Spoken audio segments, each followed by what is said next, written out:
মাছ আল্লাহ এই এই একটা সময় যখন আপনার খামারিতে 20-50-100টা গরু হয়ে যাবে, একটা গরু যদি 1 লক্ষ টাকা করে বিক্রি করতে পারেন একটা কোরবানি ঈদে, 100টা গরু 1 কোটি টাকা।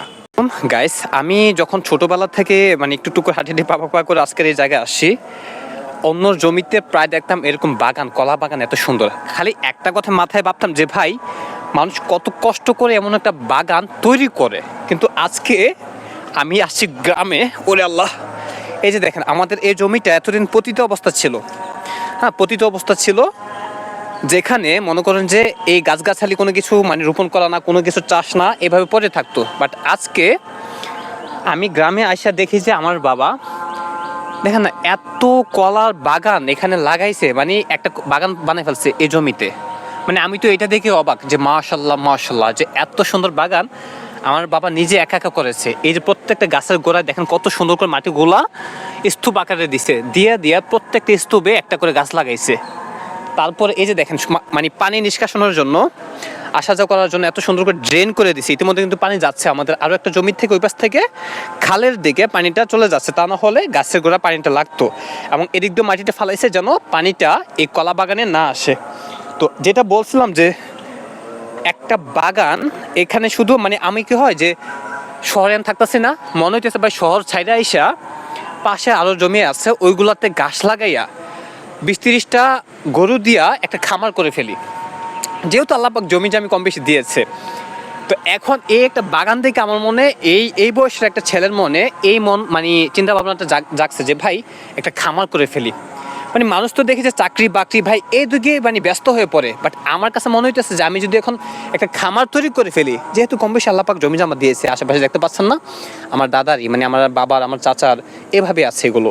তো মনে হচ্ছে যে 20-30টা গরু কিনা, গাভী গরু কিনা একটা খামার করে ফেলি। নিজস্ব গাছ আছে, এগুলোতে গাছ চাষ করলে সুন্দর হবে না? আপনারা পরামর্শ দিবেন। মানে আমার কাছে মনে হচ্ছে এই শহর অঞ্চলে না থাইকা, শহর কেন্দ্রিক না হইয়া আরও যারা আছে, যদি পিতামাতার বা বাপ দাদার টুকিটাকি সম্পদ থাকে, একটা উদ্যোক্তা হন, কিছু একটা করেন। ভাই একটা সময় মানুষ বলবে যে কিনা সে এই কাজ করে সেই কাজ করে গরু পালে। ভাই একটা খামার টাইপের একটা কিছু তৈরি করেন। একটা সময় যখন আপনার খামারিতে 20-50-100টা গরু হয়ে যাবে, একটা গরু যদি 1 লক্ষ টাকা করে বিক্রি করতে পারেন একটা কোরবানি ঈদে, 100টা গরু 1 কোটি টাকা। আপনাকে কেউ মানে ছুঁইতে পারবে না। আর বর্তমানে এই সাইজের গরুই 1 লক্ষ টাকা, মানে দেখাও যায় না, এত ছোট ছোট গরু 1 লক্ষ টাকা। তো একটা কথা কি যে বছর লাগবে না, ভালো কিছু করতে গেলে বছর লাগবে না, যদি চিন্তাধারা থাকে। এই মাছ মাছ মাছ সম্ভবত, এই সামনে আসো মাছ মনে হয়, এই রে এই যে মাছ মাছ মাছ যাচ্ছে গাইস, দেখেন মানে খালের দিকে পানিটা এই জমির আমাদের আরেক জমির পানিতে এদিক দিয়ে যাচ্ছে, আর ওইখান থেকে মাছ এদিকে উজাচ্ছে, মানে পুঁটি মাছ এরকম টাইপের কিছু একটা দেখা যাচ্ছে। এখন নামলে এখানে ভিজে যাবো। এই যে অনেকগুলা। তো যেটা বলছিলাম যে বছর ঘুরতে দেখবেন যে আপনার ঘরে কোটি টাকা, যদি আপনি ব্যবসাটা বুঝেন, উদ্যোক্তা হতে পারেন এবং এরকম পরিবেশটা সাজাইয়ে নিতে পারেন, যদি টুকিটাকি কিছু সম্পদ থাকে, কিছু ইনভেস্ট করেন, ভালো কিছু সম্ভব। এই যে ফাঁকা জায়গাগুলো পড়ে আছে না, আপনি চাইলে এটির মাধ্যমে আপনি ঘাস লাগাতে পারবেন। ঘাস মানে আপনার খামারের জন্য, গরু ছাগলের জন্য ঘাস লাগাতে পারবেন, মানে একসাথে 2-3টা ফসল। কীভাবে?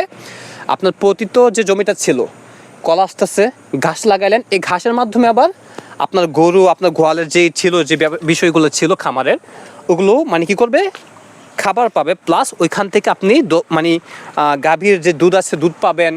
একটা সময় দেখা যাচ্ছে যে ষাঁড় গরুগুলো থাকবে, বছর শেষে বিক্রি করতে পারবেন। ভাই হিউজ এখানে অপশন আছে।